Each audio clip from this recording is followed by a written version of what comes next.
Hi everyone. So it's a bit of a late update on my reading, mainly because I've already returned one of the books from the library, and that is the Pumpkin Spice Cafe. So yeah, let's see if I can find it in my pictures. Yeah, so here it is. This is the Pumpkin Spice Cafe. As you can see, it's by Laurie Gilmore. And I returned it quite a while ago. So that was my prompt for, let's see, what prompt was it? It was the Spoopy prompt on the Spookopoly board. So the Spoopy prompt is something that isn't necessarily spooky, but it's got like the vibes of the season. So, and I was happy that I just kind of stumbled upon that book at the library when I went there to see what I wanted for that prompt. Because I had it on reserve, but it hadn't come in to me yet. And then I don't know what my library does. It's like when they get in a new copy of a book, they put it out maybe for a day, and then before they ship it on to someone that's put it on reserve or like has ordered it in or something. And I have a tendency to be one of those people that's like, "Ooh, you have this in now. Thank you very much." So I don't know if that is this. I don't know if it's a glitch um in their system or something, because it's weird that I have it on reserve. So all of those should be out to people because I'm in a queue, and then I see it at the library. It's just a weird feeling. But I'm happy to just, sure, I'll take it from here instead. And not all the time with all the books that I put on reserve and find in the library anyway. This happens, but this one actually was removed from my lists of books that on reserve on hold for.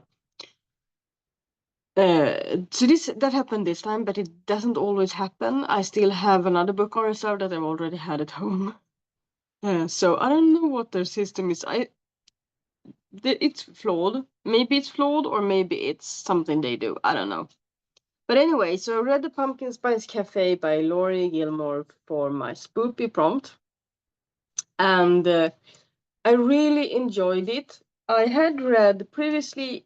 I had read the second book in the Dream Harbor series by Laurie Gilmore, which was the Cinnamon Bun Bookshop, and. And when I read that one, I was like, oh, I don't know if I want. They really, how much is spoiled by, because it's the book number two, and which one. I was like, oh, so now I know which people are getting together in the first book, and well, thank you for the spoilers. But it was all right. It was all right, actually. So I really enjoyed the Pumpkin Spice Cafe. It wasn't as smutty as the Cinnamon Bun Bookstore, in my opinion, or I was just anticipating it more, so I didn't really, because in the Cinnamon Bun Bookstore I was like, whoa, whoa. But if you saw my video talking about that, you also know that I might have I had a problem with the female main character in the Cinnamon Bun Bookstore book. In this one, I enjoyed everyone. They were nice people, and I really liked them and their personalities, and I was really rooting for the couple, the main couple in it, and so I had a better time with the Pumpkin Spice Cafe than I had with the Cinnamon Bun Bookstore. So this is a book I definitely want on in my collection at some point, and I have set out to read the next book. I have that on reserve at the library now. They don't have it in yet. The Christmas Tree Farm, and then there's another one coming soon called the Strawberry Patch Pancake House or something like that. So I'm gonna read them all, and I'm probably gonna own them all at some point, and I will probably reread them as well. I did not annotate the Cinnamon Bun Bookstore, but I have I have these flaps in it, like these kind of flaps. So really enjoyed that one. It was a good choice. It really felt good with the prompt. There was no scary bits. Not that many in the beginning. There were a little bit, but and there was a mystery going on, kinda. But it was more the autumn vibes, and I really enjoyed that. So I'm not going to talk too much about it, but I liked it, and I think I gave it 4.5 stars. And I think he gave the Cinnamon Bun Bookstore 4 stars. So the next one that I read was outside of the Spookopoly board, because this one is the one I went to the library to collect. That I had it on hold when I found the Pumpkin Spice Cafe for the prompt. So I borrowed this outside of the Spookopoly because it was now or wait another 6 months or something. So this is The Graduate. It's the second book in the Scholomans series by Naomi Novik, and so it's called the last Graduate, lesson 2 of the Scholomans. And in the first book, that is called A Deadly Education. I had a hard time with the main character. Not enough of a hard time that I didn't like the book. It was just hard for me to sympathize with her, because I thought she was a bit much. But I ended up enjoying her because her personal progress and like personal development was really good in that book, and it continued in this book. So I really enjoyed her role more in this book than in the other book. And so this one I liked even more than the first book. So I had already put the first book on my Villhöver-lista, which is my list with books that I want but don't really need, but I want because I think I need them anyway. So now I would really like to read the last book in the series, which is The Golden Enclaves, I think it's called. And I want to own them. And I, unfortunately, because I tend to mostly buy books in paperback because it's a bit cheaper, and if I want to annotate them, it doesn't feel as wild as annotating in hardback books. But I really want to own these in hardback for one reason. So the first book has a map on the inside. This one hasn't. This one doesn't have a map. But the first one has a map on the inside of the school in the Scholomans. So of the Scholomans school. Yeah.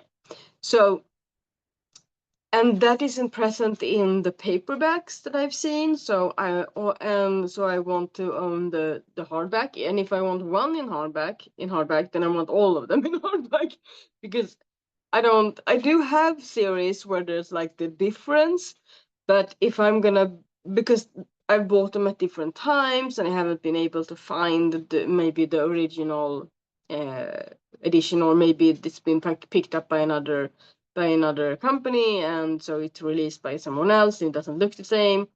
But if I'm gonna buy these, I'm gonna buy them in all together, and hopefully soon. But they are a bit expensive, so maybe it would be a Christmas gift for myself or something like that to buy them in hardback. I really want that. So I really enjoyed this one. I thought the people in it had more the personal development I really enjoyed. You got to know the characters a bit more, like deeper, and there were some new characters as well because of the it's the last year of school and they're about to graduate. They need allies, so you got to know some people that became the allies with the original, the OG group of people. And I really enjoyed all the dynamics. And in the first book, I really enjoyed. One thing that gave it a high rating for me was the way the world building was described. So it's in this book it was a bit, it was still good. I still enjoyed the way that the author describes the world building in this one, but since more is happening, it sometimes slowed it down a little bit. Not so much that I was like, oh, come on, but at some points there was like I had to, if something happened and then there was some world building explained, then I had to at one point or two, circle back and be like, okay, so where was the storyline? what happened? Oh, okay, yeah. So that happened like 2 times or something, which isn't, it's not good, but it's not bad. And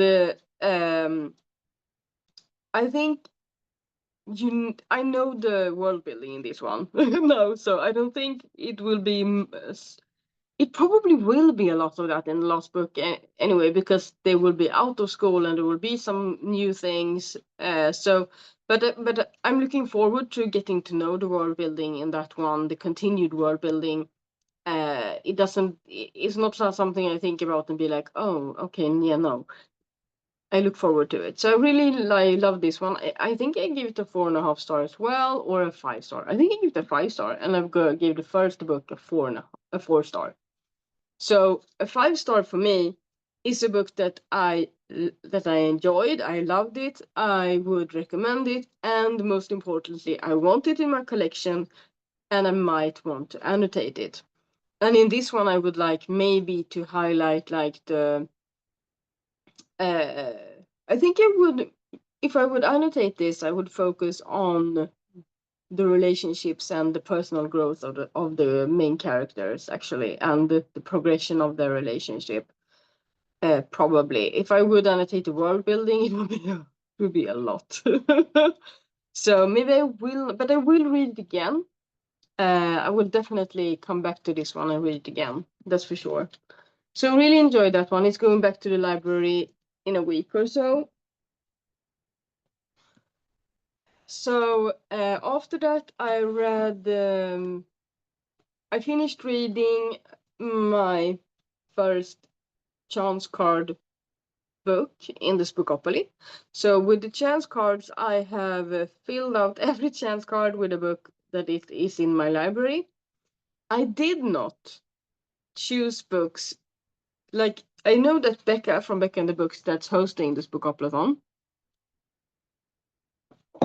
had written in the rules or in the explanations of the board that half of the cards should be books that you really want to enjoy, you really know you're going to enjoy and want to read, and then the other half of the cards should be books that you're like, I don't know if I'm going to enjoy them, but I want to get to them, or something like that. And I just simply put down books that I knew I wanted to read soon, and if there was a series, I have a few series I haven't started yet, with like books from secondhand stores. I only put down like the first book in the series or the one that I'm on.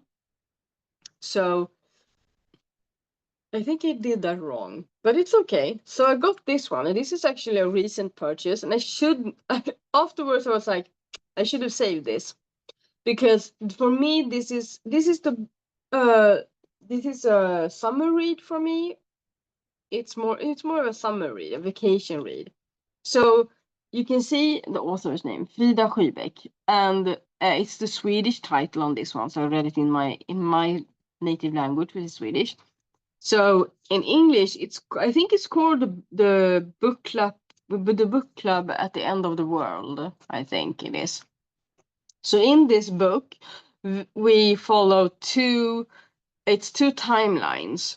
So in the first timeline, that is in 1987, we follow Madeline, that is Madeline and Patricia are two sisters that live in the US, and their grandmother and like their family is from Sweden, and at when their parents are dead and have passed away, they inherit the farm, and Madeline is supposed to inherit the farm and run the farm. She's done it with their dad, while Patricia has started like another type of life with a kid on the way, one kid, one child, and one on the way.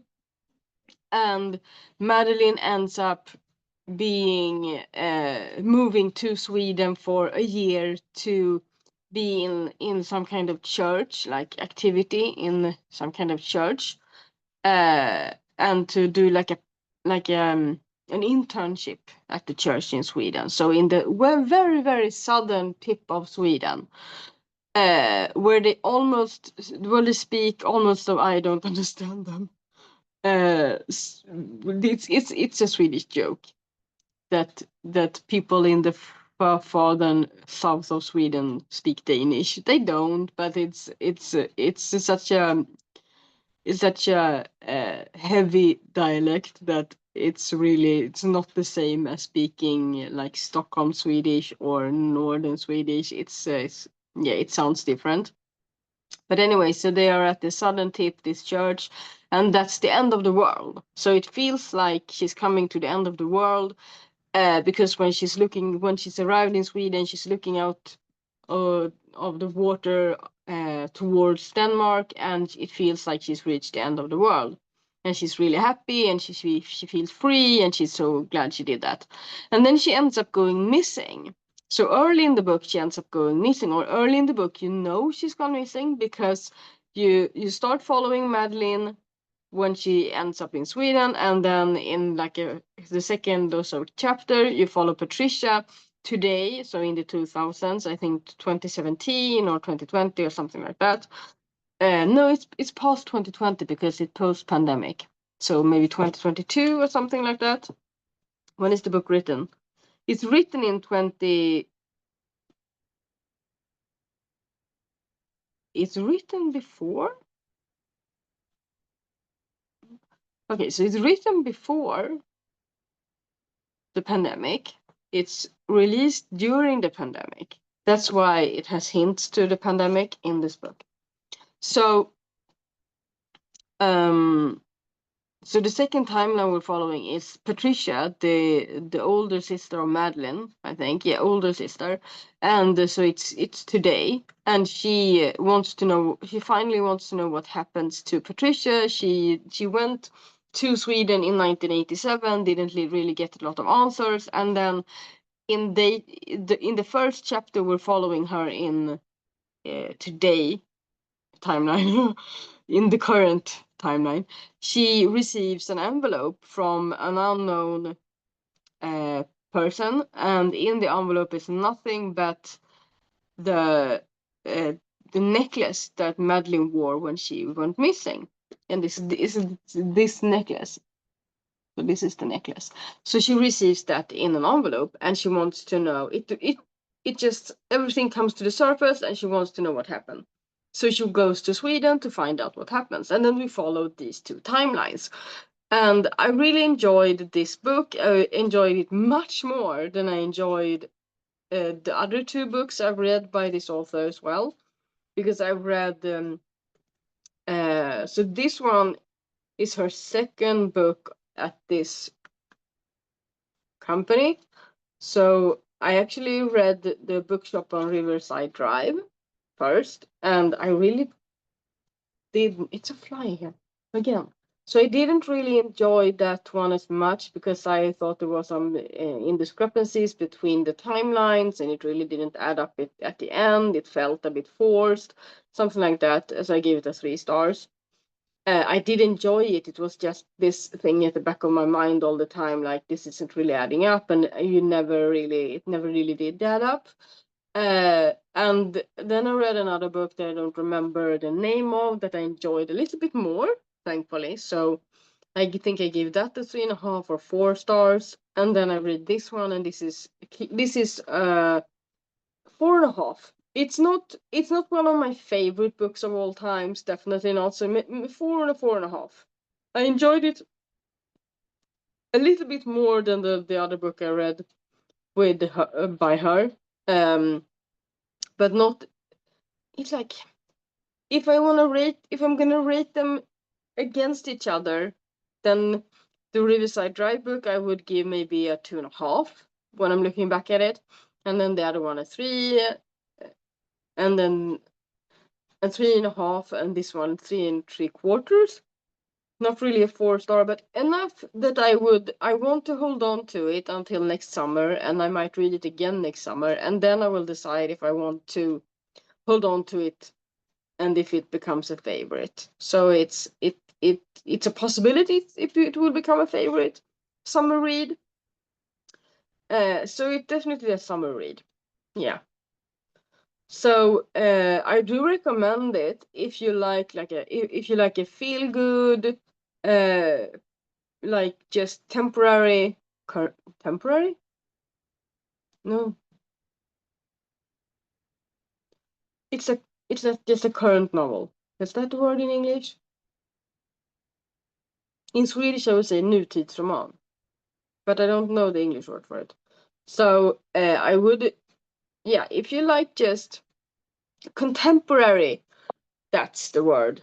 It's like currently and temporary meeting each other. Contemporary novel. If you like that kind of book, it's an easy read, and I think it's actually been translated into English as well. Frida Sjöbeck. So if you like that kind of book, yeah, do it. So it was a Spookopoly prompt, but it wasn't a prompt, it was a chance card. And then I got a prompt that said, I got a prompt that was, what's the word? The other one, not chance cards, those other cards. Why is this word slipping away from me? It's, yeah, anyway, the purple cards. So I had prompts there, and the point of those cards is for to take a prompt when I get on that space and take that prompt to the library. So at first I looked at the books I had at home, and then it dawned on me, no, I can't choose a book that's at home. I need to go to the library. So I went to the library and I picked up this. I had it on reserve, and I wasn't really sure if it really fit the prompt because I got horror or thriller as a prompt. So I ended up borrowing another book as well, but I read this first because I wanted to do it before it's due back, and I really enjoyed it. This was interesting. So this is the reappearance of Rachel Price by Holly Jackson. So the first half of the book was kind of slow, and it wasn't just that it was slow. It wasn't even that it was slow. It was kind of slow, but it was also very much focus on all of the book. We follow Rachel Price's daughter. So her name is, what's her name? Belle. Annabelle or Belle. So Belle is an 18-year-old. This is what it says on the back. 18-year-old Belle has lived her whole life in the shadow of her mom's mysterious disappearance. 16 years ago, Rachel Price vanished, and young Belle was the only witness. Rachel is gone, presumed dead. The case is dragged up from the past when the Price family agrees to a true crime documentary. Belle can't wait for filming to end, for life to go back to normal, but then Rachel Price reappears, and life will never be normal again. Lights, camera, lies. So, Rachel Price reappears not at the very beginning of the book, but very soon into the book she reappears, and we follow her daughter Belle. So it's her point of view, and for the first half of the book, I'm not in Belle's corner at all. I'm like, come on, you're just being paranoid. Come on, oh, you're being dramatic. I'm like that kind of person. And it took like 2/3 of the book before you were shown the real thriller aspects of the book. And then it just, oh, the pace just went up, up, up, up, up. And I really enjoyed the last third of the book, because before that, there were some thrilling moments, there were some suspense and that sort of thing, but it was more, for me, it was more, I didn't really know if Belle was being overly paranoid and was on the verge of losing her mind, or if she was actually in the right and everyone else was in the wrong, if she did see things that really no one else saw. It was a mystery for sure, but it made me more uncomfortable than anything else, which is a good thriller, I guess, if you're uncomfortable. So I would rate this. It's hard with thrillers because I don't want to read it again, because I read it once. I won't be thrilled again. You know, I won't be in suspense the next time I read it. So I don't want to read it again. I don't want to own it. But for a thriller, it was definitely a 4 star or a 3.5. I think in my app, I haven't updated my nose is itching because it's dry outside and in here.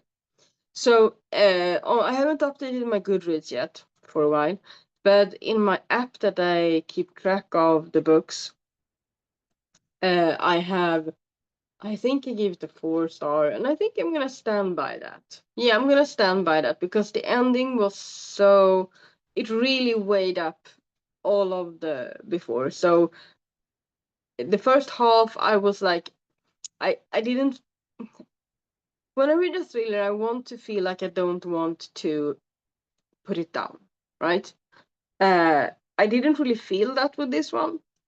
In the beginning, I was like, I took it up and it was an easy read. There was one word that really uh, bothered me, because the author used the word sniffed, sniffed for everything. Oh, blah blah blah. She sniffed. Oh, she sniffed. Oh, da da da da da. She sniffed. Like, it was a describing word of how people answered questions or said stuff, and it didn't seem to be consistent. I couldn't really pinpoint what the author meant by sniffed, because when, as soon as I thought, oh, yeah, I know what it is, then it was used in a way I was like, really? She sniffed in this situation? And since English isn't my first language, as you can hear, words really need to be, describing words needs to be described.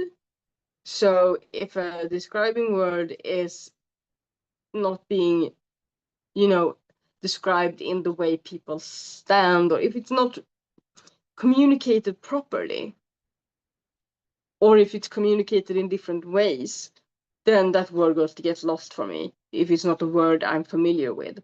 And every new author has their own words to describe things, and I understand that. And it just makes it a bit harder. So it was a word I couldn't get a grip on, and because of the language barrier. So that was the only thing that really disturbed me. It didn't disturb me enough to stop reading.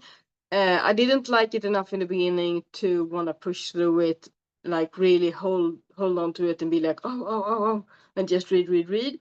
I had to make time to read it and do it mindfully, like really intentionally. Sit down and be like, okay, I'm gonna read this book now. Until the last third of the book, that's when I really was, oh, I have time to read. Great. You know. So yeah, that's how I experienced it. So this was my horror and thriller prompt from my community shelf cards. There we go, community shelf. I do recommend it and I do like it, and I am looking forward to reading other novels by her. I don't know much about this author, but I'm gonna check her out. I don't know how many books she has in Swedish yet, so but I'm gonna check it out.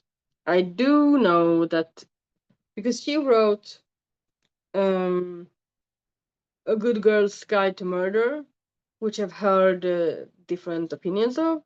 So I might borrow that at the library at some point. So those are the 4 books I wanted to talk to you about today. The Pumpkin Spice Cafe that I've already returned to the library. And when I returned, that is when I borrowed this. So, and then The Graduate, which is outside of Spookopoly. And then this one, The Book Club at the End of the World by Frida Skybeck. And then The Reappearance of Rachel Price by Holly Jackson. So that's my, and then now I'm gonna same books. And when I see you again, I'm gonna talk a little bit about my blind date with books for my challenge for myself, or it's a cozy challenge for myself in November and December. So yeah, well, I will see you then. Have a lovely, lovely day. And I see now that I've forgot to change my name this entire video, and that's okay. My full name is Caspian Koala. So Koala is my middle name, you can say. And I use it, but not just not in this setting usually. But it's fine. So Walking Beauty, have a lovely, lovely day or afternoon or morning or night whenever you're watching this. And if you watched all of this video and you want to let me know but doesn't have anything to say, maybe you haven't read these books or want to read them, just leave some kind of movie. Like this is like a clipboard thing for filming. Leave some kind of filming emoji, like a camera or maybe a clip thing in the comment section, so I know that you have been here all along. And thank you so much for being here. I will see you soon. Tjingeling.